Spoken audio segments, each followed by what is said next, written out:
Durante miles de años, hemos intentado descifrar los misterios del funcionamiento del universo. Y nos ha ido bastante bien. Pensamos una serie de leyes que describen un movimiento claro y certero de galaxias, estrellas y planetas. Pero ahora sabemos que a un nivel fundamental, las cosas son mucho más borrosas, porque descubrimos una serie de leyes revolucionarias que transformaron por completo nuestra imagen del universo. Desde el espacio exterior hasta el corazón de Nueva York y hasta el reino microscópico, nuestra visión del mundo ha cambiado gracias a estas extrañas y misteriosas leyes que están redefiniendo nuestra comprensión de la realidad. Son las leyes de la mecánica cuántica. Las reglas de la mecánica cuántica se aplican a cada átomo y a cada diminuta partícula de toda la materia, a estrellas y planetas, a rocas y edificios, y a usted y a mí. No notamos lo extraño de la mecánica cuántica en la vida cotidiana, pero siempre está allí si uno sabe dónde mirar. Solo hay que cambiar la perspectiva y llegar a la escala más pequeña, al nivel de los átomos y a las partículas que están dentro de ellos. En el nivel cuántico, las leyes parecieran ser completamente diferentes a las leyes familiares que se aplican a los objetos grandes y cotidianos. Y una vez que los observamos, nunca volvemos a mirar el mundo de la misma manera. No hace mucho pensábamos que lo teníamos bastante resuelto. Las reglas que se aplican a cómo los planetas hacen una órbita alrededor del Sol, cómo una pelota realiza una parábola a través del cielo, cómo las ondas se mueven en círculos sobre la superficie de una laguna. Estas leyes fueron descritas en una serie de ecuaciones llamadas mecánica clásica, y nos permitieron predecir el comportamiento de las cosas con certeza. Todo parecía tener un sentido perfecto. Hasta hace unos 100 años, cuando los científicos intentaban explicar algunas propiedades inusuales de la luz. Por ejemplo, la clase de luz que emiten los gases cuando se calientan en un tubo de vidrio. Cuando los científicos observaron esta luz a través de un prisma, vieron algo que nunca habían esperado. Si calentaras gas y lo miraras por un prisma, formaría líneas. No el espectro continuo que uno espera proyectado por un pedazo de vidrio cortado sobre una mesa, sino líneas muy distintivas. No da un arco iris claro de luces. Da rayos precisos de luz de colores muy específicos. Y era una especie de misterio. ¿Cómo comprender lo que pasaba? Una explicación de algunas misteriosas líneas de color llegarían de la mano de una serie de científicos radicales que al comienzo del siglo XX lidiaban con la naturaleza fundamental del mundo físico. Y algunas de las ideas más sorprendentes llegaron de la mente de Niels Bohr, un físico al que le encantaba discutir nuevas ideas jugando al ping-pong.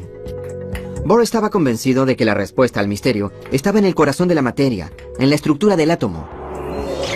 Le pareció que los átomos se asemejaban a un sistema solar diminuto, donde partículas incluso más diminutas, llamadas electrones, orbitaban alrededor de un núcleo, del mismo modo en que los planetas orbitan alrededor del Sol. Pero Bohr propuso que, a diferencia del sistema solar, los electrones no podían moverse en cualquier órbita. Solo ciertas órbitas les estarían permitidas. Tenía una idea muy sorprendente que contrariaba por completo a la física, que es que había estados definitivos, órbitas fijas que podrían tener estos electrones y solo esas órbitas. Bohr decía que al calentarse un átomo, sus electrones se agitaban y saltaban de una órbita fija a la siguiente. Cada salto emitiría energía en formas de luz y longitudes de onda muy específicas. Y por eso los átomos producen colores muy específicos. De aquí es de donde sale la frase salto cuántico. De no ser por el salto cuántico, uno obtendría la totalidad de los colores saliendo del átomo a medida que se excitaba o se calmaba. Pero eso no es lo que vemos en el laboratorio. Se ven rojos y verdes muy intensos. El salto cuántico es el origen y el autor de ese color intenso. Lo que hacía tan sorprendente al salto cuántico era que el electrón pasa directamente desde aquí hasta allí, aparentemente sin moverse por el espacio intermedio. Era como si Marte de pronto pasara de su propia órbita hacia la de Júpiter. Bohr argumentaba que el salto cuántico surgía de una extraña propiedad fundamental de los electrones y de los átomos, y que su energía viene de trozos discretos que no pueden subdividirse, cantidades específicas mínimas llamadas quantum. Y por eso solo hay órbitas discretas y específicas que los electrones pueden realizar. Los electrones debían estar aquí o allí, simplemente en ningún otro lado intermedio. Y eso en la vida cotidiana no se parece a nada. Por más misterioso que pudiera ser, la evidencia rápidamente se acumuló, demostrando que Bohr tenía razón. Los electrones seguían una serie de reglas diferentes que los planetas o las pelotas de ping-pong. El descubrimiento de Bohr cambió el juego. Y con esta nueva imagen del átomo, Bohr y sus colegas se hallaron en un curso de colisión con las leyes físicas aceptadas. El salto cuántico era solo el comienzo. Pronto las radicales visiones de Bohr lo llevarían cara a cara con uno de los físicos más grandes de la historia.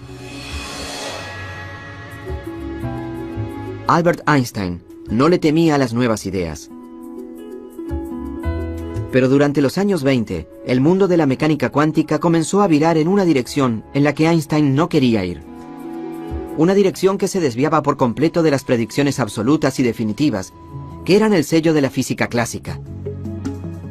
Una prueba en particular que se conocería como el experimento de la doble rendija, expuso misterios cuánticos como ningún otro. Si uno buscaba una descripción de la realidad basada en la certeza, sus expectativas serían destrozadas.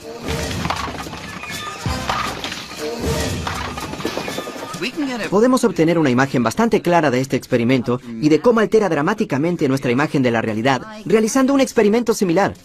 No a la escala de las partículas diminutas, sino a la escala de objetos más comunes, como encontraríamos aquí, en un salón de bolos. Pero primero, debo hacerle un par de ajustes a la pista.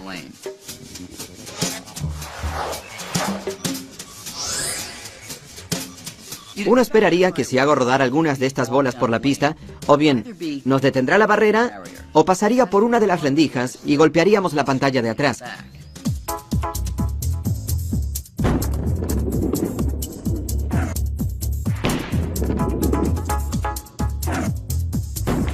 Y de hecho eso es lo que sucede. Las bolas que la atraviesan siempre golpean la pantalla directamente detrás, ya sea de la rendija izquierda o de la derecha.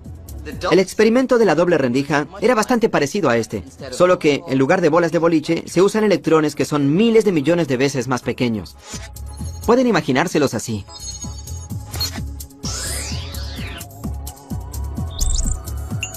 Veamos qué sucede si lanzo varias de estas pelotas. Cuando los electrones son lanzados a las dos rendijas, algo muy distinto sucede del otro lado. En lugar de golpear solo dos áreas, los electrones acaban por todas partes de la pantalla detectora, creando un patrón de rayas, incluyendo algunas justo entre las dos rendijas. El mismísimo lugar que uno creería que estaría bloqueado. Entonces, ¿qué pasa? Bien, para los físicos, incluso en los años 20, este patrón podía significar solo una cosa. Olas. Las olas hacen toda clase de cosas interesantes. Cosas que las bolas de boliche nunca harían. Pueden dividirse, pueden combinarse. Si enviara una ola de agua a través de las dobles rendijas, se dividiría en dos, y luego las dos series de olas se intersectarían. Picos y valles se combinarían agrandándose en algunos lugares, haciéndose más pequeños en otros, y a veces cancelándose entre sí. Si la altura del agua corresponde al brillo de la pantalla, los picos y valles crearían una serie de rayas en lo que se conoce como un patrón de interferencia. Entonces, ¿cómo pueden los electrones, que son partículas, formar ese patrón? ¿Cómo puede un electrón único acabar en lugares en donde iría una ola? Las partículas son partículas, las olas son olas. ¿Cómo puede una partícula ser una ola? A menos que te resignes a la idea de que es una partícula y pienses, esto que yo pensaba que era una partícula en realidad era una ola. Una ola en un océano no es una partícula. El océano está hecho de partículas. Las olas del océano no son partículas. Y las rocas no son olas. Las rocas son rocas. Así que la roca es un ejemplo de la partícula. Una ola en el océano es un ejemplo de una ola en el océano. Y ahora alguien te dice que una roca es como una ola en el océano. ¿Qué? En los años 20, cuando se realizó por primera vez una versión de este experimento, los científicos luchaban por entender el comportamiento de la ola. Finalmente, un físico llamado Max Born tuvo una idea nueva y revolucionaria de lo que describía la ecuación de la ola. Born dijo que la ola no es un electrón en movimiento, ni ninguna otra cosa que se hubiera encontrado previamente en la ciencia. En su lugar, declaró que es algo muy peculiar, una ola de probabilidad. Esto es, que Born argumentaba que el tamaño de la ola en cualquier lugar provoca la probabilidad de que el electrón se halle allí. Donde la ola es grande, allí encontraremos el electrón. Es donde es más probable que esté el electrón. Y eso es muy extraño, ¿no? El electrón solo parece ser un revoltijo de posibilidades. No se te permite preguntar dónde está el electrón ahora. Se te permite preguntar, si busco al electrón en esta parte en particular del espacio, ¿cuál es la probabilidad de que lo encuentre allí? O sea, eso molesta a cualquiera, en cualquier momento. Por más extraño que parezca, esta nueva manera de describir cómo las partículas y los electrones se mueven es correcta en realidad. Cuando lanzo un electrón único, nunca puedo predecir dónde acabará. Pero si utilizo la ecuación de Schrödinger para hallar la ola de probabilidad del electrón, sí puedo predecir con gran certeza que si lanzo los suficientes electrones, digamos que un 33,1% acabarían aquí, un 7,9% acabarían allí, y así sucesivamente. Esta clase de predicción ha sido confirmada una y otra vez con experimentos, así que las ecuaciones de la mecánica cuántica resultan ser increíblemente certeras y precisas. Siempre y cuando podamos aceptar que tiene que ver con la probabilidad.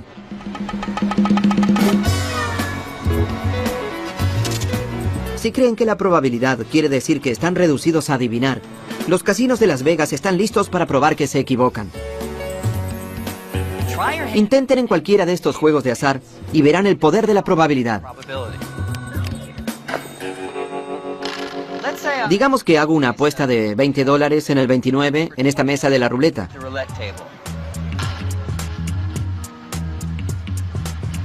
La casa no sabe si ganaré en esta ronda, la siguiente o la siguiente. 1. Pero sí conoce la probabilidad de que gane. Y en este juego es de 1 en 38. 21.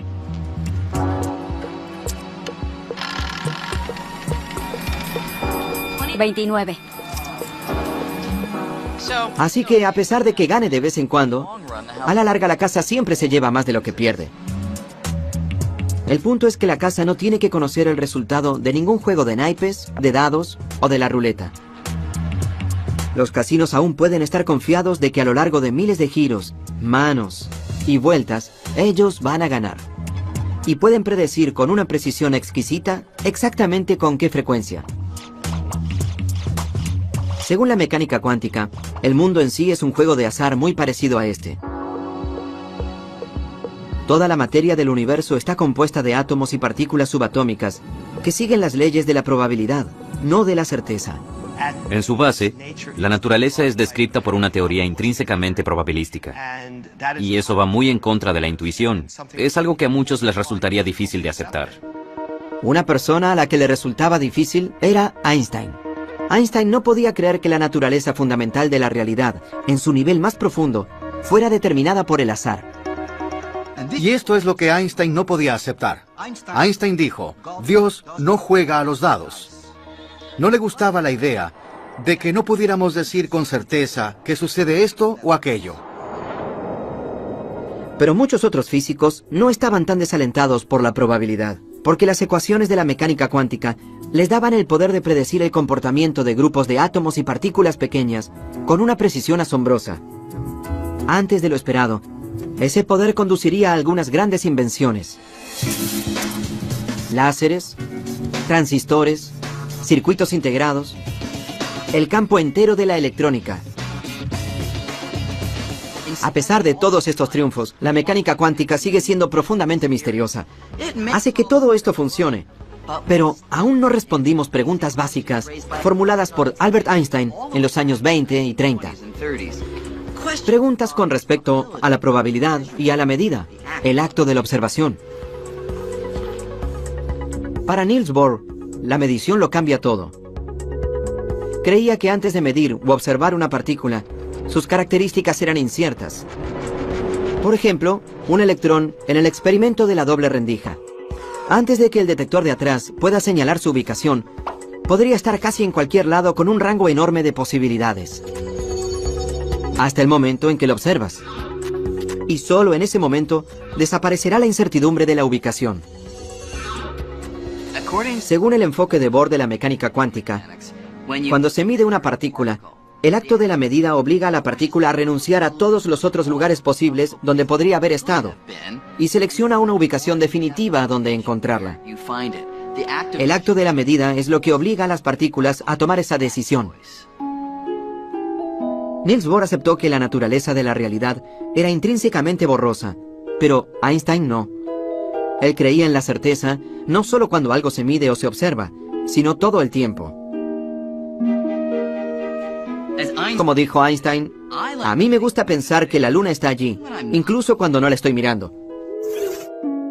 Eso era lo que tanto le molestaba a Einstein. Pensamos que la realidad del universo descansa en si abrimos los ojos o no. Es estrafalario. Einstein estaba convencido de que algo le faltaba a la teoría cuántica. Algo que describiría todos los rasgos detallados de las partículas, como sus ubicaciones, incluso cuando no las miráramos. Pero en ese momento, pocos físicos compartieron su preocupación. Y Einstein consideraba que era abandonar el trabajo del físico. No era una física mala, estaba incompleto. Esa es la abstención de Einstein. La mecánica cuántica no es incorrecta hasta donde se sabe, pero está incompleta. No captura todas las cosas que pueden observarse o predecirse con certeza. A pesar de los argumentos de Einstein, Niels Bohr se mantuvo firme. Cuando Einstein repitió que Dios no juega a los dados, Bohr le respondió, deja de decirle a Dios qué hacer. Pero en 1935, Einstein pensó haber hallado finalmente el talón de Aquiles de la mecánica cuántica. Algo tan extraño, tan contrario a las concepciones lógicas del universo, que pensó que tenía la clave para probar que la teoría estaba incompleta. Se llama entrelazamiento. La más estrafalaria, la más absurda, la más loca, la más ridícula predicción que hace la mecánica cuántica es el entrelazamiento. El entrelazamiento es una predicción teórica que viene de las ecuaciones de la mecánica cuántica. Dos partículas pueden entrelazarse si están cerca, y sus propiedades se vinculan. Notablemente, la mecánica cuántica dice que, incluso si estas partículas se separaran y fueran enviadas en direcciones opuestas, pueden permanecer entrelazadas, inextricablemente conectadas.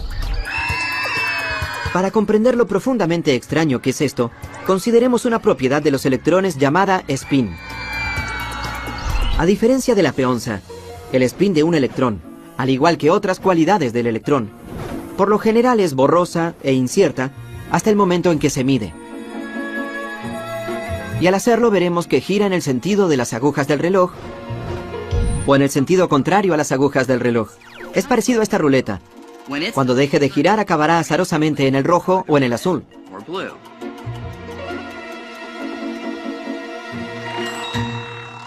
Ahora imaginen una segunda ruleta.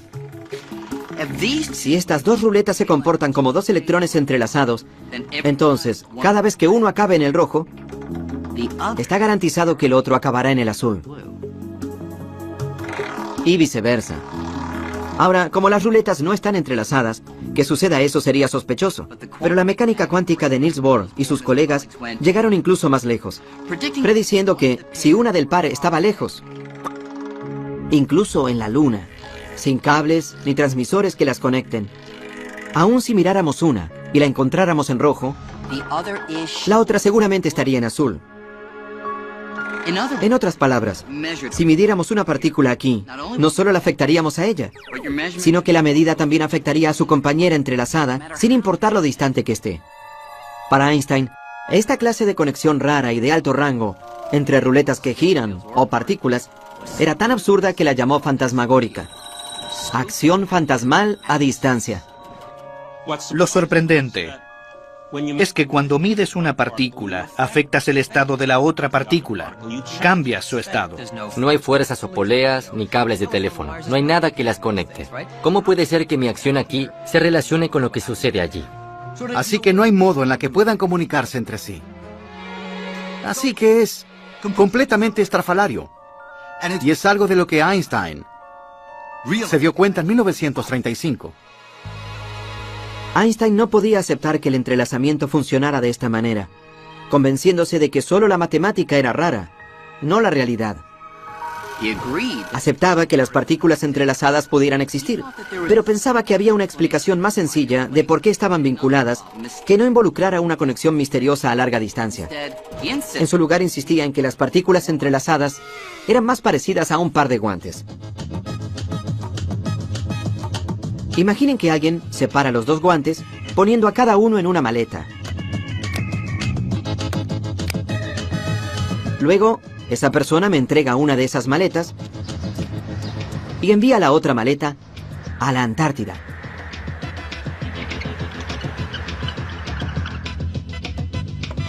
Gracias. Antes de mirar dentro de mi maleta, ya sé que tiene un guante derecho o izquierdo. Y al abrir mi maleta, si encuentro un guante izquierdo, entonces sé que en ese instante, la maleta en la Antártida debe contener un guante derecho, incluso a pesar de que nadie miró dentro de ella. No hay nada misterioso en esto. Obviamente, al mirar dentro de la maleta, no afecté a ninguno de los dos guantes. Esta maleta siempre tuvo un guante izquierdo, y la de la Antártida siempre tuvo uno derecho. Eso se determinó en el momento en que los guantes se separaron y se empacaron. Einstein pensaba que exactamente la misma idea se aplicaba a las partículas entrelazadas. Cualquiera sea la configuración en la que están los electrones, debe haber estado completamente determinada desde el momento en que se separaron. Entonces, ¿quién tenía razón? ¿Bohr, que apoyaba las ecuaciones que decían que las partículas eran como ruletas que giraban, que podrían vincular de inmediato sus resultados azarosos, incluso atravesando grandes distancias? ¿O Einstein, que creía que no había una conexión fantasmal, sino que, en su lugar, todo estaba decidido mucho antes de mirar?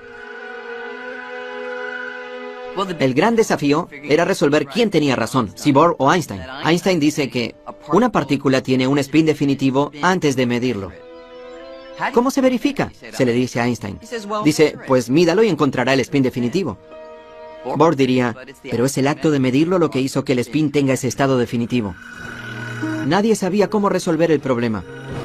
Toda la cuestión acabó considerándose filosofía, no ciencia. En 1955, Einstein murió, aún convencido de que la mecánica cuántica ofrecía, como mucho, una imagen incompleta de la realidad.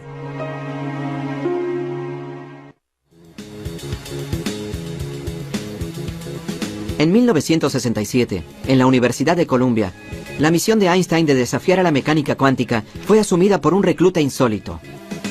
John Clauser estaba a punto de graduarse como doctor en astrofísica. Lo único que se le interponía era su calificación en mecánica cuántica. Cuando aún estaba estudiando, por más que lo intentara, no podía comprender la mecánica cuántica.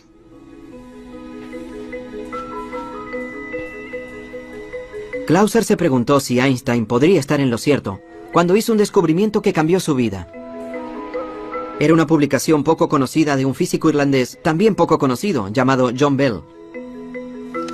Increíblemente, Bell parecía haber hallado una manera de romper el bloqueo entre Einstein y Bohr y demostrar de una vez por todas quién tenía razón acerca del universo. Creía que la visión de la mecánica cuántica estaba probablemente equivocada. Al leer la publicación, Clauser vio que Bell había descubierto cómo saber si las partículas entrelazadas se comunicaban con una acción fantasmal, como las ruletas, o si no había nada fantasmal en absoluto, y las partículas ya estaban determinadas, al igual que el par de guantes. Con una astuta matemática, Bell demostraba que si la acción fantasmal no funcionaba, la mecánica cuántica no estaba para nada incompleta, como pensaba Einstein. Estaba mal. Llegué a esta conclusión Dios mío, este es uno de los resultados más profundos que haya visto. Bell era teórico, pero su publicación demostraba que la cuestión podría ser comprobada construyendo una máquina que creara y comparara muchos pares de partículas entrelazadas. Bell convirtió la pregunta en una cuestión experimental. No se trataría solo de filosofía o de intercambiar papeles. Y el experimento que imaginó podía realizarse. Realmente se podía armar un experimento real para forzar la situación. Clauser se lanzó a construir una máquina que finalmente saldara el debate. Yo era solo un estudiante. Me resultaba asombroso. Siempre está la sutil posibilidad de que encuentres un resultado que sacuda al mundo.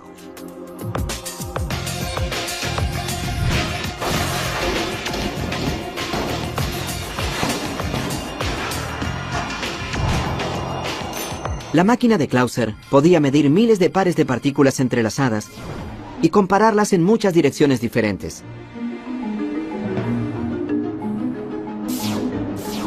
A medida que los resultados comenzaron a llegar, Clauser se sorprendió y no se alegró. No dejaba de preguntarme qué hice mal, qué errores cometí en esto. Clauser repitió su experimento y pronto el físico francés Alain Aspect desarrolló pruebas incluso más sofisticadas. Una de ellas iba al corazón del debate entre Einstein y Bohr. En la prueba de Aspect, el único modo en que medir una de las partículas pudiera influir directamente a la otra sería que una señal viajara entre ellas más rápido que la velocidad de la luz. Algo que el mismísimo Einstein había demostrado como imposible. La única explicación que quedaba era la acción fantasmal. Así que el experimento de Aspect borró virtualmente toda duda. El resultado de estos experimentos son sorprendentes y demuestran que la matemática de la mecánica cuántica está en lo cierto. El entrelazamiento es real. Las partículas cuánticas pueden vincularse a través del espacio. Medir una cosa, de hecho, puede afectar instantáneamente a su compañero distante, como si el espacio que los distanciara ni siquiera existiese. Lo único que Einstein consideraba imposible, la acción fantasmal a distancia, realmente sucede. Una vez más estaba muy triste por no haber descartado a la mecánica cuántica, porque aún hasta el día de hoy me cuesta mucho comprenderla. Eso es lo más estrafalario de la mecánica cuántica.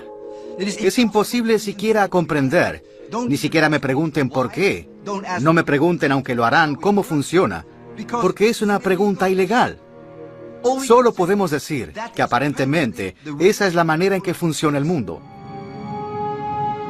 Así que, si aceptamos que el mundo realmente funciona de esta extraña manera, ¿podríamos aprovechar la acción fantasmal a distancia del entrelazamiento para hacer algo útil? Pues, un sueño ha sido, de algún modo, transportar a la gente y las cosas de un lugar al otro sin atravesar el espacio que los separa. En otras palabras, la teletransportación. Teletranspórtame. Energizar. Energizando. En Viaje a las Estrellas, la teletransportación siempre lucía muy conveniente. Parece pura ciencia ficción, pero ¿podría posibilitarlo el entrelazamiento? Extraordinariamente, ya se están haciendo pruebas aquí, en las Islas Canarias, cerca de la costa africana. Hacemos los experimentos aquí en las Islas Canarias porque tienes 2 observatorios. Y después de todo, es un buen ambiente.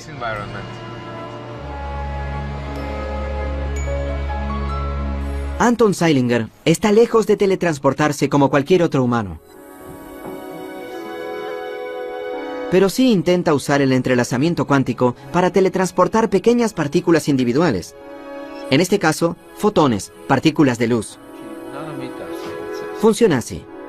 Comienza generando un par de fotones entrelazados en el laboratorio de la isla de La Palma. Un fotón entrelazado permanece en La Palma, mientras que el otro es enviado por un telescopio láser a la isla de Tenerife, a 144 kilómetros de distancia. Después, Zeilinger incluye un tercer fotón, el que quiere teletransportar, y hace que interactúe con el fotón entrelazado de La Palma. El equipo estudiará la interacción comparando los estados cuánticos de las 2 partículas. Y esta es la parte increíble.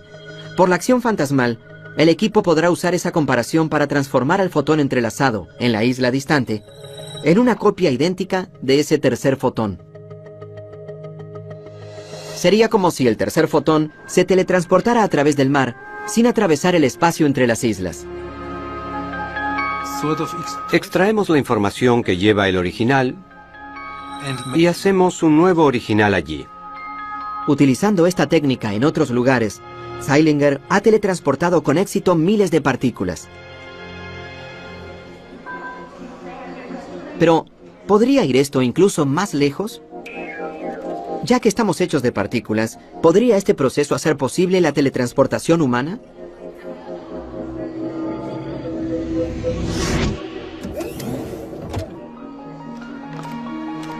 Bienvenida a Nueva York.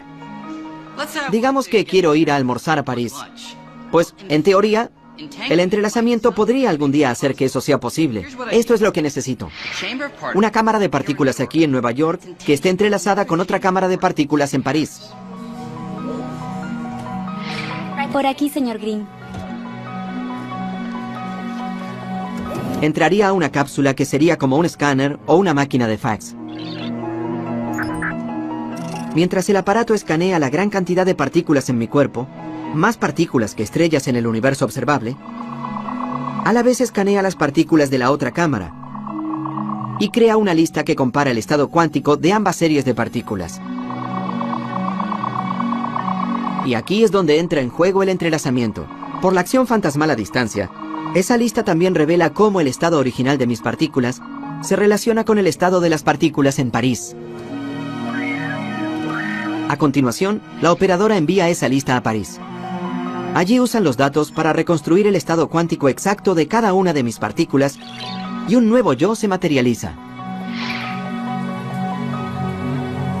No es que las partículas viajen de Nueva York a París. Es que el entrelazamiento permite que mi estado cuántico sea extraído en Nueva York y se reconstituya en París. Hasta la última partícula.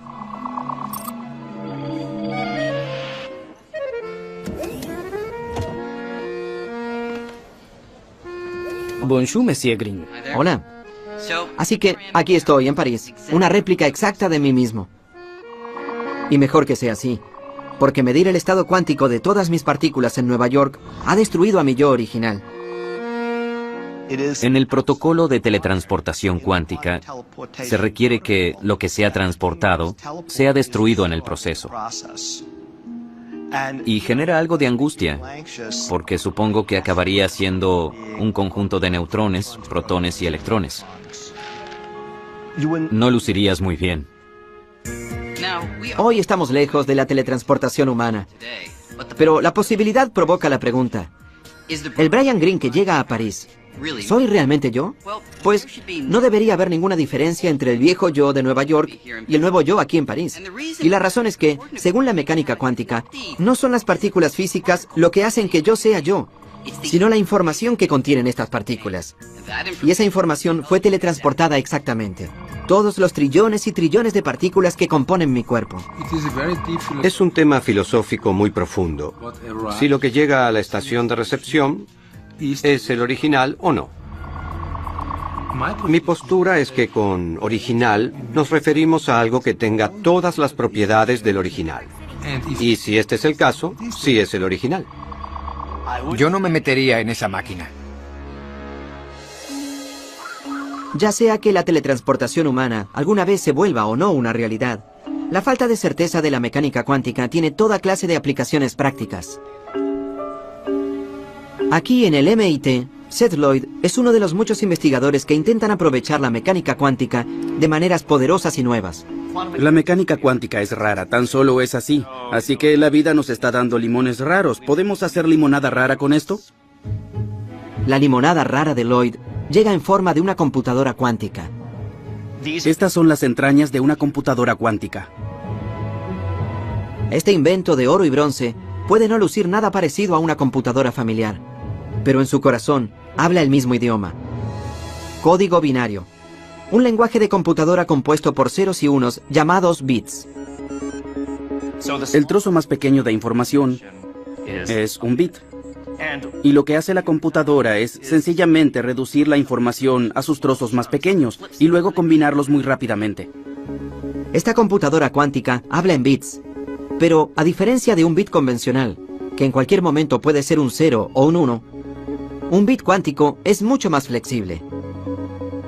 Algo aquí puede ser un bit. Aquí hay un 0, allí hay un 1. Es un bit de información. Así que si puedes tener algo que esté aquí y allí al mismo tiempo, tendrás un bit cuántico o qubit. Al igual que un electrón puede ser una mezcla borrosa de giros, en el sentido de las agujas del reloj y en el sentido contrario, un bit cuántico puede ser una mezcla borrosa de ceros y unos. Así que un qubit puede hacer varias cosas a la vez. Eso significaría que puedes hacer cómputos de un modo en que nuestros cerebros clásicos no podrían ni soñar. En teoría, los bits cuánticos podrían estar hechos de cualquier cosa que se comporte de un modo cuántico, como un electrón o un átomo. Como los bits cuánticos son tan buenos en hacer varias cosas a la vez, si podemos resolver cómo hacer que los qubits trabajen juntos para resolver el problema, nuestro poder para computar podría explotar exponencialmente. Para tener una idea de por qué la computación cuántica sería tan poderosa, imaginen estar atrapados en el medio de un laberinto de setos.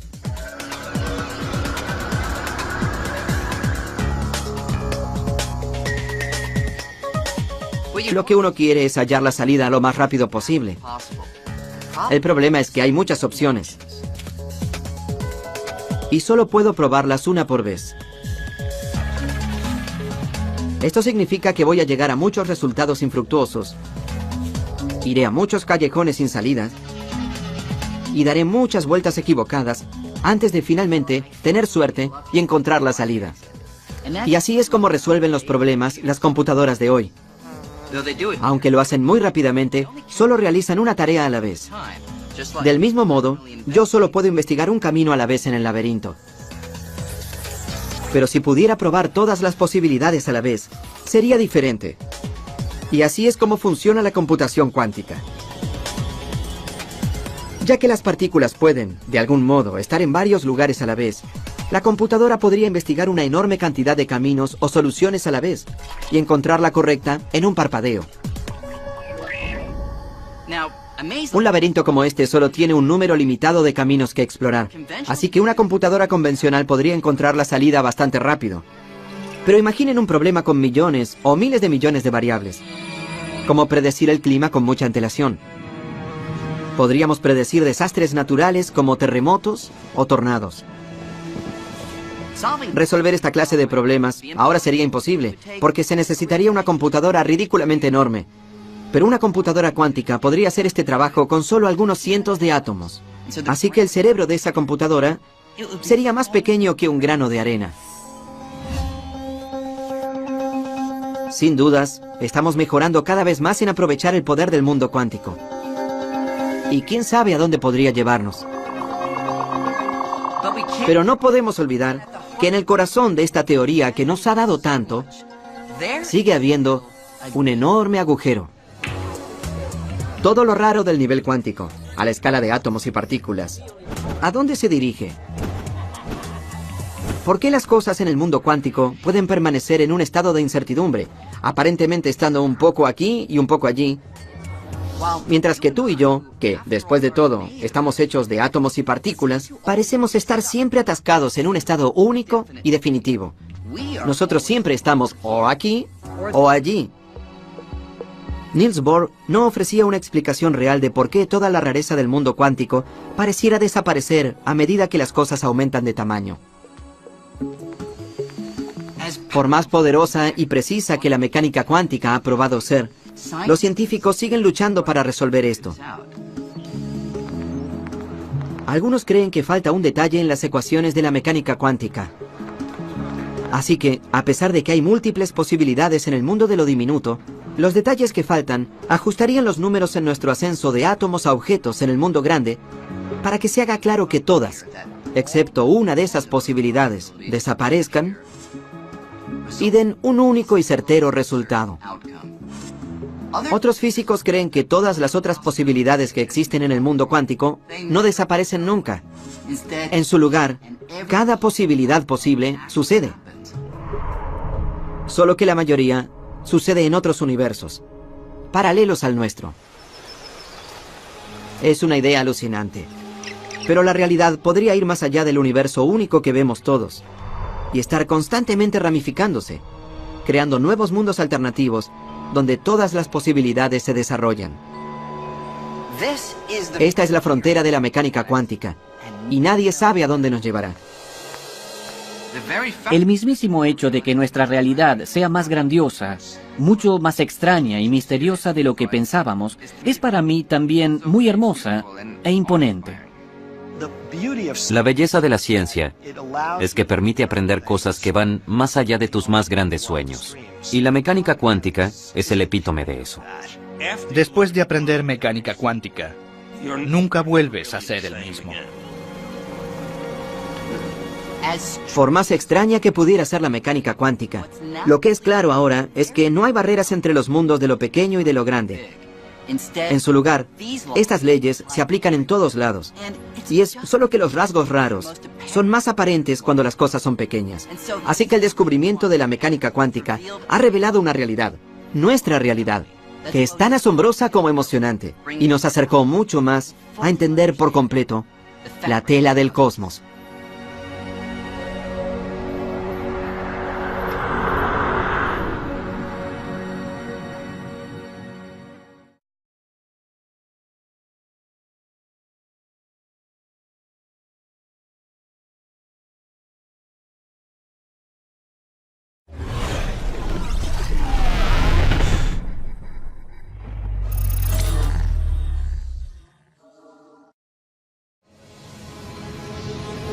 Durante miles de años, hemos intentado descifrar los misterios del funcionamiento del universo.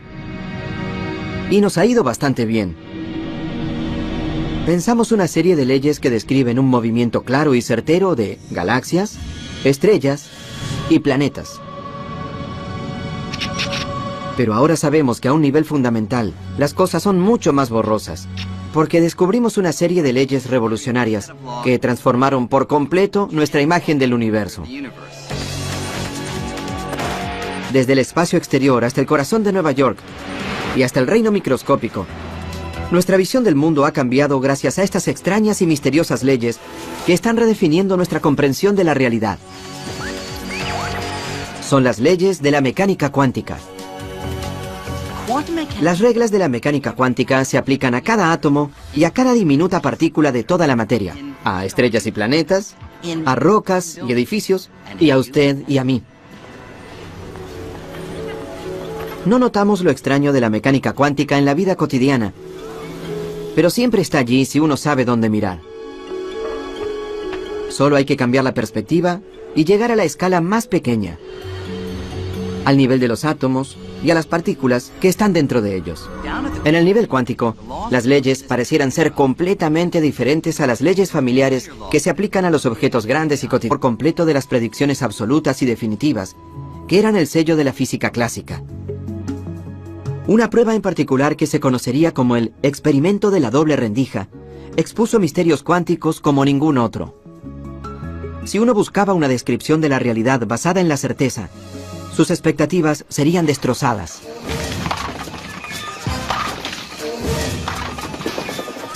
Podemos obtener una imagen bastante clara de este experimento y de cómo altera dramáticamente nuestra imagen de la realidad realizando un experimento similar. No a la escala de las partículas diminutas, sino a la escala de objetos más comunes, como encontraríamos aquí, en un salón de bolos. Pero primero, debo hacerle un par de ajustes a la pista.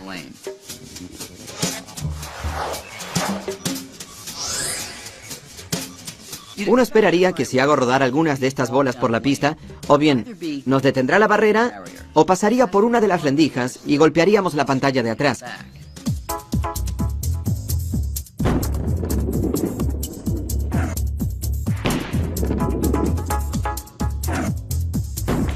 Y de hecho eso es lo que sucede. Las bolas que la atraviesan siempre golpean la pantalla directamente detrás, ya sea de la rendija izquierda o de la derecha. El experimento de la doble rendija era bastante parecido a este, solo que en lugar de bolas de boliche se usan electrones que son miles de millones de veces más pequeños. Pueden imaginárselos así.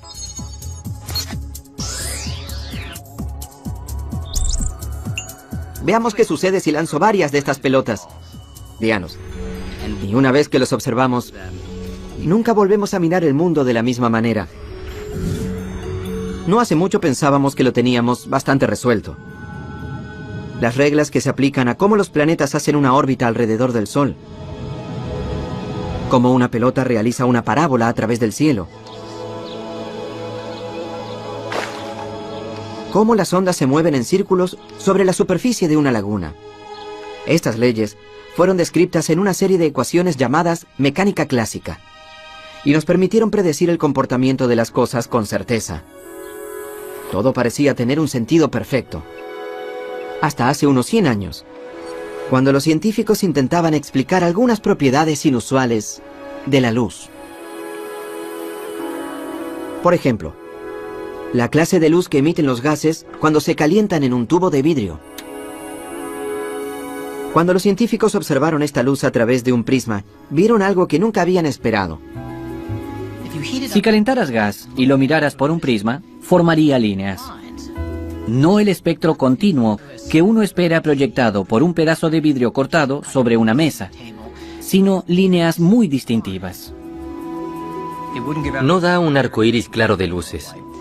Da rayos precisos de luz de colores muy específicos. Y era una especie de misterio. ¿Cómo comprender lo que pasaba? Una explicación de algunas misteriosas líneas de color llegarían de la mano de una serie de científicos radicales, pasa directamente desde aquí hasta allí, aparentemente sin moverse por el espacio intermedio. Era como si Marte de pronto pasara de su propia órbita hacia la de Júpiter. Bohr argumentaba que el salto cuántico surgía de una extraña propiedad fundamental de los electrones y de los átomos, y que su energía viene de trozos discretos que no pueden subdividirse. Cantidades específicas mínimas llamadas quantum. Y por eso solo hay órbitas discretas y específicas que los electrones pueden realizar. Los electrones debían estar aquí o allí, simplemente en ningún otro lado intermedio. Y eso en la vida cotidiana no se parece a nada. Por más misterioso que pudiera ser, la evidencia rápidamente se acumuló, demostrando que Bohr tenía razón. Los electrones seguían una serie de reglas diferentes que los planetas o las pelotas de ping-pong. El descubrimiento de Bohr cambió el juego. Y con esta nueva imagen del átomo, Bohr y sus colegas se hallaron en un curso de colisión con las leyes físicas aceptadas. El salto cuántico era solo el comienzo. Pronto las radicales visiones de Bohr lo llevarían cara a cara con uno de los físicos más grandes de la historia. Albert Einstein no le temía a las nuevas ideas. Pero durante los años 20, el mundo de la mecánica cuántica comenzó a virar en una dirección en la que Einstein no quería ir. Una dirección que se desviaba que al comienzo del siglo XX lidiaban con la naturaleza fundamental del mundo físico. Y algunas de las ideas más sorprendentes llegaron de la mente de Niels Bohr, un físico al que le encantaba discutir nuevas ideas jugando al ping-pong. Bohr estaba convencido de que la respuesta al misterio estaba en el corazón de la materia, en la estructura del átomo. Le pareció que los átomos se asemejaban a un sistema solar diminuto, donde partículas incluso más diminutas, llamadas electrones, orbitaban alrededor de un núcleo, del mismo modo en que los planetas orbitan alrededor del Sol. Pero Bohr propuso que, a diferencia del sistema solar, los electrones no podían moverse en cualquier órbita. Solo ciertas órbitas les estarían permitidas. Tenía una idea muy sorprendente que contrariaba por completo a la física, que es que había estados definitivos, órbitas fijas que podrían tener estos electrones y solo esas órbitas. Bohr decía que al calentarse un átomo, sus electrones se agitaban y saltaban de una órbita fija a la siguiente. Cada salto emitiría energía en formas de luz y longitudes de onda muy específicas. Y por eso los átomos producen colores muy específicos. De aquí es de donde sale la frase salto cuántico. De no ser por el salto cuántico, uno obtendría la totalidad de los colores saliendo del átomo a medida que se excitaba o se calmaba. Pero eso no es lo que vemos en el laboratorio. Se ven rojos y verdes muy intensos. El salto cuántico es el origen y el autor de ese color intenso. Lo que hacía tan sorprendente al salto cuántico era que información es un bit. Y lo que hace la computadora es sencillamente reducir la información a sus trozos más pequeños y luego combinarlos muy rápidamente.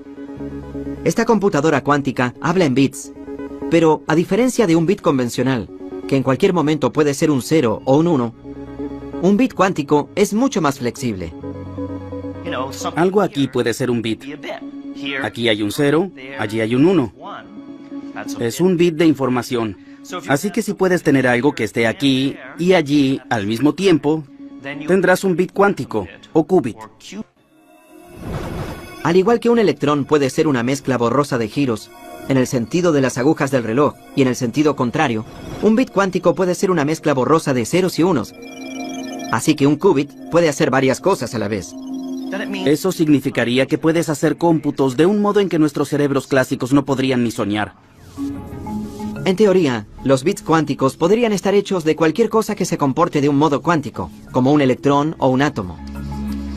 Como los bits cuánticos son tan buenos en hacer varias cosas a la vez, si podemos resolver cómo hacer que los qubits trabajen juntos para resolver el problema, nuestro poder para computar podría explotar exponencialmente. Para tener una idea de por qué la computación cuántica sería tan poderosa, imaginen estar atrapados en el medio de un laberinto de setos.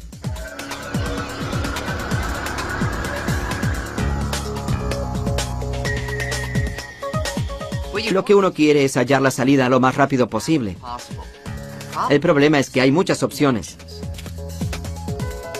Y solo puedo probarlas una por vez. Esto significa que voy a llegar a muchos resultados infructuosos. Iré a muchos callejones sin salida. Y daré muchas vueltas equivocadas antes de finalmente tener suerte y encontrar la salida. Y así es como resuelven los problemas las computadoras de hoy. Aunque lo hacen muy rápidamente, solo realizan una tarea a la vez.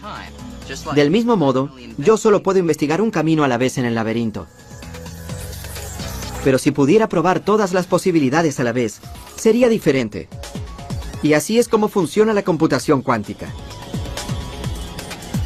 Ya que las partículas pueden, de algún modo, estar en varios lugares a la vez, la computadora podría investigar una enorme cantidad de caminos o soluciones a la vez y encontrar la correcta en un parpadeo.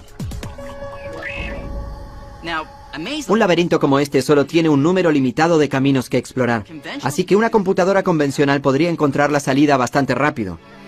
Pero imaginen un problema con millones o miles de millones de variables, como predecir el clima con mucha antelación. Podríamos predecir desastres naturales como terremotos o tornados. Y de hecho eso es lo que sucede. Las bolas que la atraviesan siempre golpean la pantalla directamente detrás, ya sea de la rendija izquierda o de la derecha.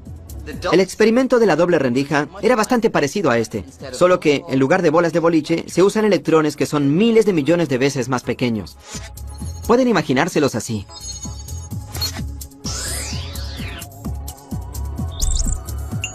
Veamos qué sucede si lanzo varias de estas pelotas. Díganos. Y una vez que los observamos, nunca volvemos a mirar el mundo de la misma manera. No hace mucho pensábamos que lo teníamos bastante resuelto. Las reglas que se aplican a cómo los planetas hacen una órbita alrededor del Sol. Cómo una pelota realiza una parábola a través del cielo. Cómo las ondas se mueven en círculos sobre la superficie de una laguna. Estas leyes fueron descritas en una serie de ecuaciones llamadas mecánica clásica, y nos permitieron predecir el comportamiento de las cosas con certeza. Todo parecía tener un sentido perfecto. Hasta hace unos 100 años, cuando los científicos intentaban explicar algunas propiedades inusuales de la luz. Por ejemplo, la clase de luz que emiten los gases cuando se calientan en un tubo de vidrio. Cuando los científicos observaron esta luz a través de un prisma, vieron algo que nunca habían esperado. Si calentaras gas y lo miraras por un prisma, formaría líneas. No el espectro continuo que uno espera proyectado por un pedazo de vidrio cortado sobre una mesa, sino líneas muy distintivas. No da un arco iris claro de luces. Da rayos precisos de luz de colores muy específicos. Y era una especie de misterio. ¿Cómo comprender lo que pasaba? Una explicación de algunas misteriosas líneas de color llegarían de la mano de una serie de científicos radicales, pasa directamente desde aquí hasta allí, aparentemente sin moverse por el espacio intermedio. Era como si Marte de pronto pasara de su propia órbita hacia la de Júpiter. Bohr argumentaba que el salto cuántico surgía de una extraña propiedad fundamental de los electrones y de los átomos, y que su energía viene de trozos discretos que no pueden subdividirse, cantidades específicas mínimas llamadas quantum. Y por eso solo hay órbitas discretas y específicas que los electrones pueden realizar. Los electrones debían estar aquí o allí, simplemente en ningún otro lado intermedio. Y eso en la vida cotidiana no se parece a nada. Por más misterioso que pudiera ser, la evidencia rápidamente un fotón entrelazado permanece en la palma, mientras que el otro es enviado por un telescopio láser a la isla de Tenerife, a 144 kilómetros de distancia. Después, Zeilinger incluye un tercer fotón, el que quiere teletransportar, y hace que interactúe con el fotón entrelazado de la palma. El equipo estudiará la interacción comparando los estados cuánticos de las dos partículas. Y esta es la parte increíble. Por la acción fantasmal, el equipo podrá usar esa comparación para transformar al fotón entrelazado en la isla distante en una copia idéntica de ese tercer fotón. Sería como si el tercer fotón se teletransportara a través del mar sin atravesar el espacio entre las islas. Extraemos la información que lleva el original y hacemos un nuevo original allí. Utilizando esta técnica en otros lugares, Zeilinger ha teletransportado con éxito miles de partículas. Pero, ¿podría ir esto incluso más lejos? Ya que estamos hechos de partículas, ¿podría este proceso hacer posible la teletransportación humana?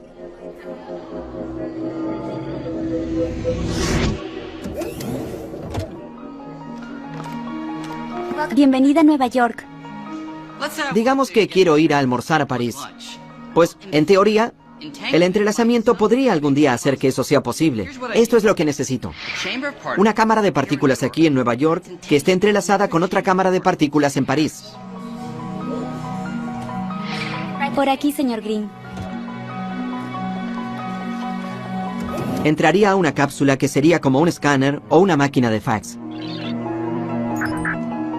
Mientras el aparato escanea la gran cantidad de partículas en mi cuerpo, más partículas que estrellas en el universo observable, a la vez escanea las partículas de la otra cámara y crea una lista que compara el estado cuántico de ambas series de partículas. Y aquí es donde entra en juego el entrelazamiento. Por la acción fantasmal a distancia, esa lista también revela cómo el estado original de mis partículas se relaciona con el estado de las partículas en París. A continuación, la operadora envía esa lista a París. Allí usan los datos para reconstruir el estado cuántico exacto de cada una de mis partículas y un nuevo yo se materializa.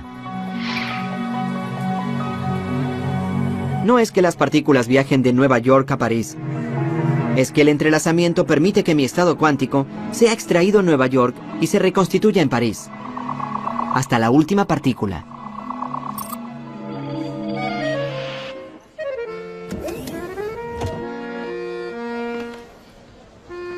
Bonjour, Monsieur Green. Hola. Así que aquí lo que obliga a las partículas a tomar esa decisión. Niels Bohr aceptó que la naturaleza de la realidad era intrínsecamente borrosa, pero Einstein no. Él creía en la certeza no solo cuando algo se mide o se observa, sino todo el tiempo. Como dijo Einstein, a mí me gusta pensar que la luna está allí, incluso cuando no la estoy mirando. Eso era lo que tanto le molestaba a Einstein. ¿Pensamos que la realidad del universo descansa en si abrimos los ojos o no? Es estrafalario.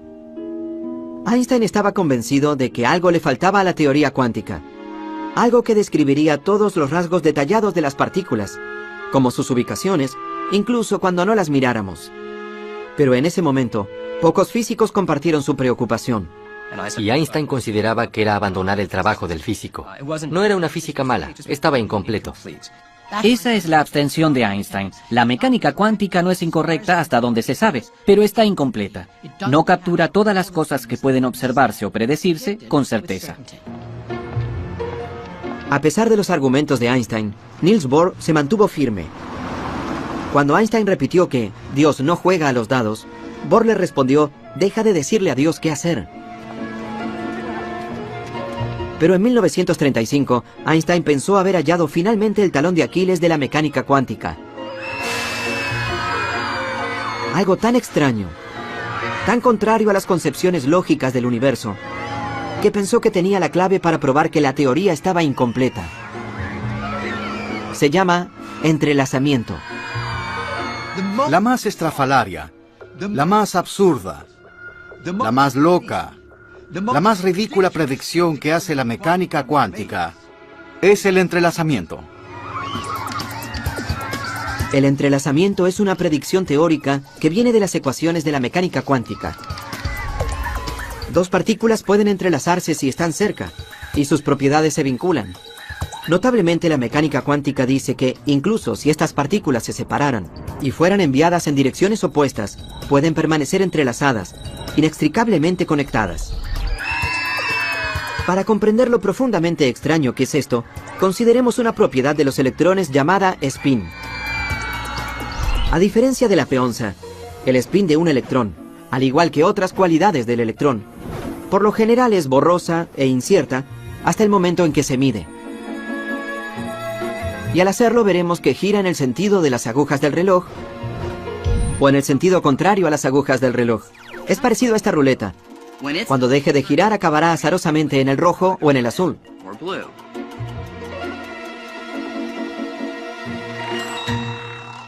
Ahora imaginen una segunda ruleta, en el sentido de las agujas del reloj y en el sentido contrario.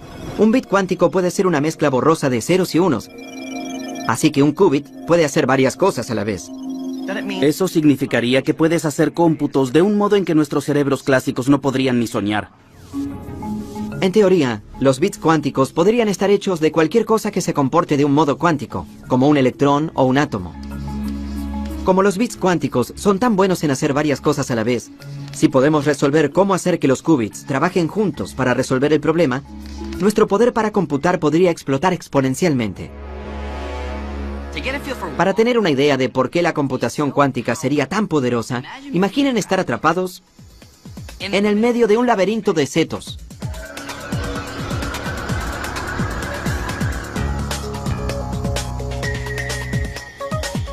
Lo que uno quiere es hallar la salida lo más rápido posible.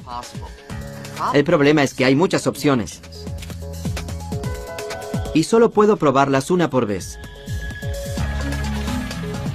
Esto significa que voy a llegar a muchos resultados infructuosos. Iré a muchos callejones sin salida. Y daré muchas vueltas equivocadas antes de finalmente tener suerte y encontrar la salida. Y así es como resuelven los problemas las computadoras de hoy. Aunque lo hacen muy rápidamente, solo realizan una tarea a la vez. Del mismo modo, yo solo puedo investigar un camino a la vez en el laberinto. Pero si pudiera probar todas las posibilidades a la vez, sería diferente. Y así es como funciona la computación cuántica. Ya que las partículas pueden, de algún modo, estar en varios lugares a la vez, la computadora podría investigar una enorme cantidad de caminos o soluciones a la vez y encontrar la correcta en un parpadeo. Un laberinto como este solo tiene un número limitado de caminos que explorar, así que una computadora convencional podría encontrar la salida bastante rápido. Pero imaginen un problema con millones o miles de millones de variables, como predecir el clima con mucha antelación. Podríamos predecir desastres naturales como terremotos o tornados. Resolver esta clase de problemas ahora sería imposible, porque se necesitaría una computadora ridículamente enorme. Pero una computadora cuántica podría hacer este trabajo con solo algunos cientos de átomos. Así que el cerebro de esa computadora sería más pequeño que un grano de arena. Sin dudas, estamos mejorando cada vez más en aprovechar el poder del mundo cuántico. Y quién sabe a dónde podría llevarnos. Pero no podemos olvidar que en el corazón de esta teoría que nos ha dado tanto, sigue habiendo un enorme agujero. Todo lo raro del nivel cuántico, a la escala de átomos y partículas. La computadora podría investigar una enorme cantidad de caminos o soluciones a la vez y encontrar la correcta en un parpadeo. Un laberinto como este solo tiene un número limitado de caminos que explorar, así que una computadora convencional podría encontrar la salida bastante rápido. Pero imaginen un problema con millones o miles de millones de variables, como predecir el clima con mucha antelación. Podríamos predecir desastres naturales como terremotos o tornados. Resolver esta clase de problemas ahora sería imposible, porque se necesitaría una computadora ridículamente enorme. Pero una computadora cuántica podría hacer este trabajo con solo algunos cientos de átomos. Así que el cerebro de esa computadora sería más pequeño que un grano de arena. Sin dudas, estamos mejorando cada vez más en aprovechar el poder del mundo cuántico. Y quién sabe a dónde podría llevarnos. Pero no podemos olvidar que en el corazón de esta teoría que nos ha dado tanto, sigue habiendo un enorme agujero. Todo lo raro del nivel cuántico, a la escala de átomos y partículas. ¿A dónde se dirige? ¿Por qué las cosas en el mundo cuántico pueden permanecer en un estado de incertidumbre, aparentemente estando un poco aquí y un poco allí? Mientras que tú y yo, que, después de todo, estamos hechos de átomos y partículas, parecemos estar siempre atascados en un estado único y definitivo. Nosotros siempre estamos o aquí o allí. Niels Bohr no ofrecía una explicación real de por qué toda la rareza del mundo cuántico pareciera desaparecer a medida que las cosas aumentan de tamaño. Por más poderosa y precisa que la mecánica cuántica ha probado ser, los científicos siguen luchando para resolver esto. Algunos creen que falta un detalle en las ecuaciones de la mecánica cuántica. Así que, a pesar de que hay múltiples posibilidades en el mundo de lo diminuto, los detalles que faltan ajustarían los números en nuestro ascenso de átomos a objetos en el mundo grande para que se haga claro que todas, excepto una de esas posibilidades, desaparezcan y den un único y certero resultado. Otros físicos creen que todas las otras posibilidades que existen en el mundo cuántico no desaparecen nunca. En su lugar, cada posibilidad posible sucede. Solo que la mayoría sucede en otros universos, paralelos al nuestro. Es una idea alucinante, pero la realidad podría ir más allá del universo único que vemos todos, y estar constantemente ramificándose, creando nuevos mundos alternativos donde todas las posibilidades se desarrollan. Esta es la frontera de la mecánica cuántica, y nadie sabe a dónde nos llevará. La medición lo cambia todo. Creía que antes de medir u observar una partícula, sus características eran inciertas. Por ejemplo, un electrón en el experimento de la doble rendija. Antes de que el detector de atrás pueda señalar su ubicación, podría estar casi en cualquier lado con un rango enorme de posibilidades. Hasta el momento en que lo observas. Y solo en ese momento desaparecerá la incertidumbre de la ubicación. Según el enfoque de Bohr de la mecánica cuántica, cuando se mide una partícula, el acto de la medida obliga a la partícula a renunciar a todos los otros lugares posibles donde podría haber estado, y selecciona una ubicación definitiva donde encontrarla. El acto de la medida es lo que obliga a las partículas a tomar esa decisión. Niels Bohr aceptó que la naturaleza de la realidad era intrínsecamente borrosa, pero Einstein no. Él creía en la certeza no solo cuando algo se mide o se observa, sino todo el tiempo. Como dijo Einstein, a mí me gusta pensar que la luna está allí, incluso cuando no la estoy mirando. Eso era lo que tanto le molestaba a Einstein. ¿Pensamos que la realidad del universo descansa en si abrimos los ojos o no? Es estrafalario. Einstein estaba convencido de que algo le faltaba a la teoría cuántica. Algo que describiría todos los rasgos detallados de las partículas, como sus ubicaciones, incluso cuando no las miráramos. Pero en ese momento, pocos físicos compartieron su preocupación. Y Einstein consideraba que era abandonar el trabajo del físico. No era una física mala, estaba incompleto. Esa es la abstención de Einstein. La mecánica cuántica no es incorrecta hasta donde se sabe, pero está incompleta. No captura todas las cosas que pueden observarse o predecirse con certeza.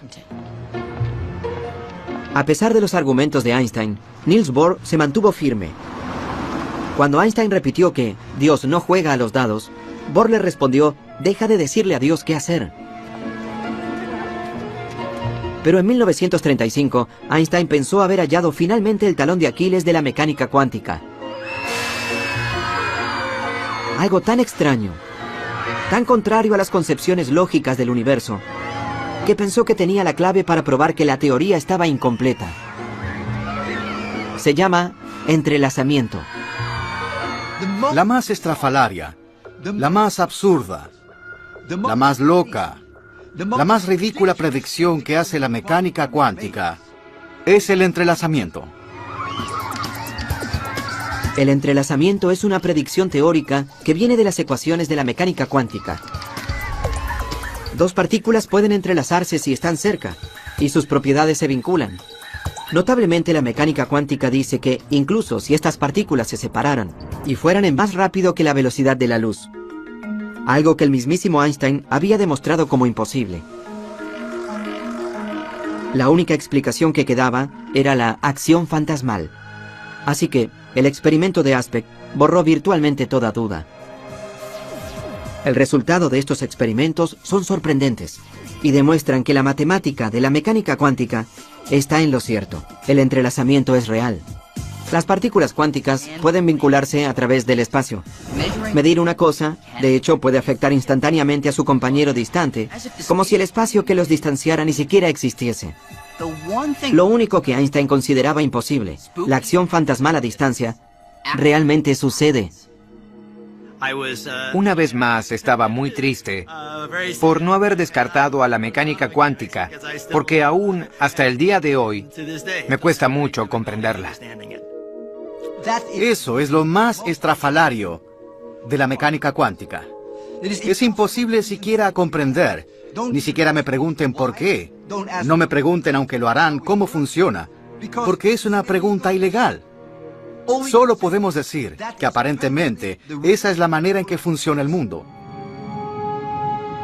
Así que, si aceptamos que el mundo realmente funciona de esta extraña manera, ¿podríamos aprovechar la acción fantasmal a distancia del entrelazamiento para hacer algo útil? Pues, un sueño ha sido, de algún modo, transportar a la gente y las cosas de un lugar al otro sin atravesar el espacio que los separa. En otras palabras, la teletransportación. Teletranspórtame. Energizar. Energizando. En Viaje a las Estrellas, la teletransportación siempre lucía muy conveniente. Parece pura ciencia ficción, pero ¿podría posibilitarlo el entrelazamiento? Extraordinariamente, ya se están haciendo pruebas aquí, en las Islas Canarias, cerca de la costa africana. Hacemos los experimentos aquí en las Islas Canarias porque tienes 2 observatorios. Y después de todo, es un buen ambiente.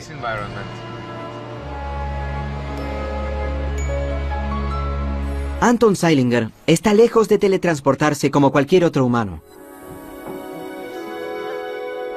Pero sí intenta usar el entrelazamiento cuántico para teletransportar pequeñas partículas individuales. En este caso, fotones, partículas de luz. Funciona así. Comienza generando un par de fotones entrelazados en el laboratorio de la isla de La Palma. Un fotón entrelazado permanece en La Palma, mientras que el otro es enviado por un telescopio láser a la isla de Tenerife, a 144 kilómetros de distancia. Después, Zeilinger incluye un tercer fotón, el que quiere teletransportar, y hace que interactúe con... Permite preguntar dónde está el electrón ahora. Se te permite preguntar, si busco al electrón en esta parte en particular del espacio, ¿cuál es la probabilidad de que lo encuentre allí? O sea, eso molesta a cualquiera, en cualquier momento. Por más extraño que parezca, esta nueva manera de describir cómo las partículas y los electrones se mueven es correcta en realidad. Cuando lanzo un electrón único, nunca puedo predecir dónde acabará.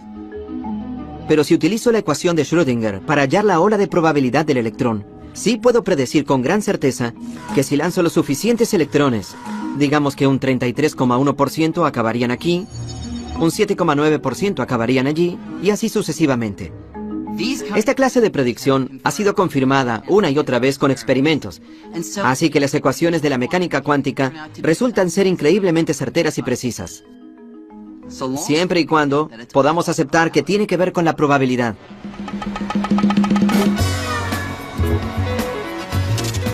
Si creen que la probabilidad quiere decir que están reducidos a adivinar, los casinos de Las Vegas están listos para probar que se equivocan.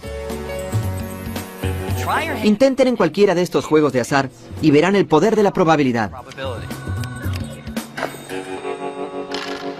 Digamos que hago una apuesta de $20 en el 29 en esta mesa de la ruleta.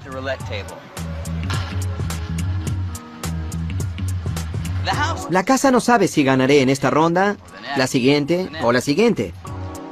1. Pero sí conoce la probabilidad de que gane. Y en este juego es de 1 en 38. 21.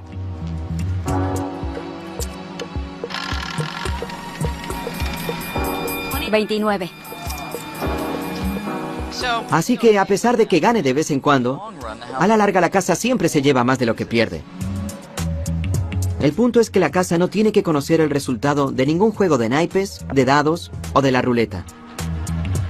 Los casinos aún pueden estar confiados de que a lo largo de miles de giros, manos y vueltas, ellos van a ganar. Y pueden predecir con una precisión exquisita exactamente con qué frecuencia. Según la mecánica cuántica, el mundo en sí es un juego de azar muy parecido a este. Toda la materia del universo está compuesta de átomos y partículas subatómicas que siguen las leyes de la probabilidad, no de la certeza. En su base, la naturaleza es descrita por una teoría intrínsecamente probabilística. Y eso va muy en contra de la intuición. Es algo que a muchos les resultaría difícil de aceptar. Una persona a la que le resultaba difícil era Einstein. Einstein no podía creer que la naturaleza fundamental de la realidad, en su nivel más... Una persona a la que le resultaba difícil era Einstein. Einstein no podía creer que la naturaleza fundamental de la realidad, en su nivel más profundo, fuera determinada por el azar. Y esto es lo que Einstein no podía aceptar. Einstein dijo, Dios no juega a los dados. No le gustaba la idea de que no pudiéramos decir con certeza que sucede esto o aquello. Pero muchos otros físicos no estaban tan desalentados por la probabilidad, porque las ecuaciones de la mecánica cuántica les daban el poder de predecir el comportamiento de grupos de átomos y partículas pequeñas con una precisión asombrosa. Antes de lo esperado, ese poder conduciría a algunas grandes invenciones. Láseres, transistores, circuitos integrados, el campo entero de la electrónica. A pesar de todos estos triunfos, la mecánica cuántica sigue siendo profundamente misteriosa. Hace que todo esto funcione, pero aún no respondimos preguntas básicas formuladas por Albert Einstein en los años 20 y 30. Preguntas con respecto a la probabilidad y a la medida, el acto de la observación. Para Niels Bohr, la medición lo cambia todo. Creía que antes de medir u observar una partícula, sus características eran inciertas. Por ejemplo, un electrón en el experimento de la doble rendija. Antes de que el detector de atrás pueda señalar su ubicación, podría estar casi en cualquier lado con un rango enorme de posibilidades. Hasta el momento en que lo observas. Y solo en ese momento desaparecerá la incertidumbre de la ubicación. Según el enfoque de Bohr de la mecánica cuántica, cuando se mide una partícula, el acto de la medida obliga a la partícula a renunciar a todos los otros lugares posibles donde podría haber estado y selecciona una ubicación definitiva donde encontrarla. El acto de la medida es lo que obliga a las partículas a tomar esa decisión. Niels Bohr aceptó que la naturaleza de la realidad era intrínsecamente borrosa, pero Einstein no. Él creía en la certeza no solo cuando algo se mide o se observa, sino todo el tiempo. Como dijo Einstein, a mí me gusta pensar que la luna está allí, incluso cuando no la estoy mirando. Eso era lo que tanto le molestaba a Einstein. ¿Pensamos que la realidad del universo descansa en si abrimos los ojos o no? Es estrafalario. Einstein estaba convencido de que algo le faltaba a la teoría cuántica. Algo que describiría todos los rasgos detallados de las partículas, como sus ubicaciones incluso cuando no las miráramos. Pero en ese momento, pocos físicos compartieron su preocupación. Y Einstein consideraba que era abandonar el trabajo del físico. No era una física mala, estaba incompleto. Esa es la abstención de Einstein. Pareciera desaparecer a medida que las cosas aumentan de tamaño. Por más poderosa y precisa que la mecánica cuántica ha probado ser, los científicos siguen luchando para resolver esto. Algunos creen que falta un detalle en las ecuaciones de la mecánica cuántica. Así que, a pesar de que hay múltiples posibilidades en el mundo de lo diminuto, los detalles que faltan ajustarían los números en nuestro ascenso de átomos a objetos en el mundo grande para que se haga claro que todas, excepto una de esas posibilidades, desaparezcan y den un único y certero resultado. Otros físicos creen que todas las otras posibilidades que existen en el mundo cuántico no desaparecen nunca. En su lugar, cada posibilidad posible sucede. Solo que la mayoría sucede en otros universos, paralelos al nuestro. Es una idea alucinante, pero la realidad podría ir más allá del universo único que vemos todos y estar constantemente ramificándose, creando nuevos mundos alternativos donde todas las posibilidades se desarrollan. Esta es la frontera de la mecánica cuántica, y nadie sabe a dónde nos llevará. El mismísimo hecho de que nuestra realidad sea más grandiosa, mucho más extraña y misteriosa de lo que pensábamos, es para mí también muy hermosa e imponente. La belleza de la ciencia es que permite aprender cosas que van más allá de tus más grandes sueños. Y la mecánica cuántica es el epítome de eso. Después de aprender mecánica cuántica, nunca vuelves a ser el mismo. Por más extraña que pudiera ser la mecánica cuántica, lo que es claro ahora es que no hay barreras entre los mundos de lo pequeño y de lo grande. En su lugar, estas leyes se aplican en todos lados. Y es solo que los rasgos raros son más aparentes cuando las cosas son pequeñas. Así que el descubrimiento de la mecánica cuántica ha revelado una realidad, nuestra realidad, que es tan asombrosa como emocionante, y nos acercó mucho más a entender por completo la tela del cosmos.